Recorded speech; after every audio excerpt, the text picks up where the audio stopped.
la Fédération régionale des Pays de la Loire a décidé de prendre le relais sur le développement de ce label Territoire faune sauvage sur la région. Aujourd'hui, le label regroupe environ 450 territoires en Europe et en France, il y a environ 45 territoires qui sont représentés via ce label et en Pays de la Loire, à peu près 7 territoires, dont 2 en Vendée. On connaissait ce site et surtout son grand intérêt en période de reproduction pour les oiseaux d'eau. C'est pour ça que la fédération a souhaité acquérir ce site quand elle a eu la possibilité. C'est une acquisition en copropriété avec la Fondation pour la préservation de la nature qui a pour but de conserver les espaces naturels qui sont déjà remarquables. Et donc ici, la Borderie du Marais, c'est 70 hectares de prairies naturelles essentiellement. Et en fait, toutes les parcelles sont entourées d'un réseau hydraulique d'eau douce.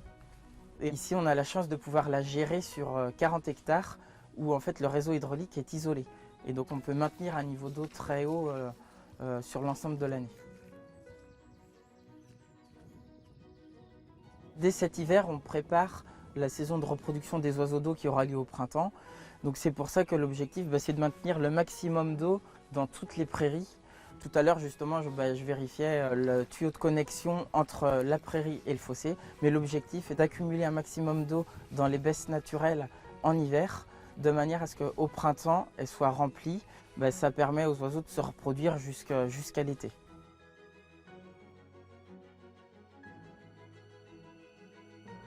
Concernant les oiseaux d'eau, qui est un peu la porte d'entrée d'acquisition de ce site, en fait, il y a un comptage décadaire, donc tous les 10 jours, pour avoir un indicateur et pouvoir suivre, par exemple, dans 10 ans, se dire, depuis qu'on a effectué telle gestion, on s'aperçoit qu'on a 2 fois plus de canards ou qu'on a 2 fois plus de libellules, par exemple.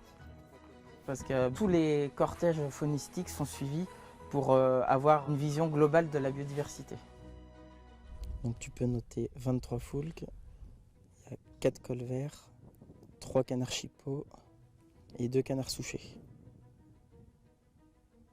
Quand on effectuait la gestion sur le site, mais avant d'être propriétaire, une des préconisations de gestion, c'était de mettre en place ces îlots au milieu de l'eau qui permettent de protéger les oiseaux nicheurs des prédateurs terrestres.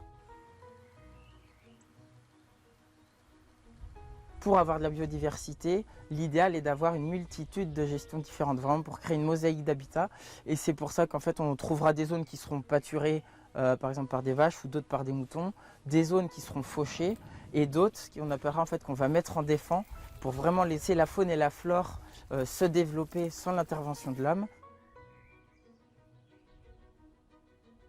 Le label Territoire faune sauvage est un label qui met en avant les territoires qui favorise la biodiversité, mais tout en maintenant une activité humaine.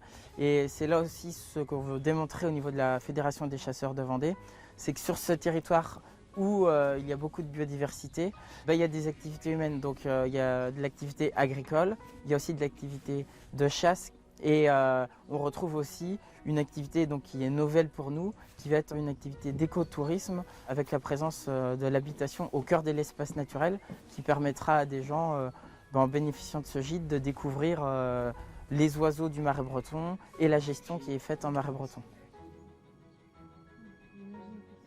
On voudrait avoir de nouveaux territoires qui puissent s'engager via ce label. Avoir plus de candidats à ce label permettra à la fois d'échanger plus sur les pratiques de gestion qui peuvent être entreprises et une amélioration des pratiques en faveur de la biodiversité, mais également permettre de diversifier les territoires en termes de paysages, permettra de montrer finalement que le label il peut être permis à des exploitations avec de la culture céréalière, avec des prairies, avec de la gestion forestière, avec des zones humides. Voilà, ça permet de dire que tout finalement territoire paysager peut adhérer à ce label.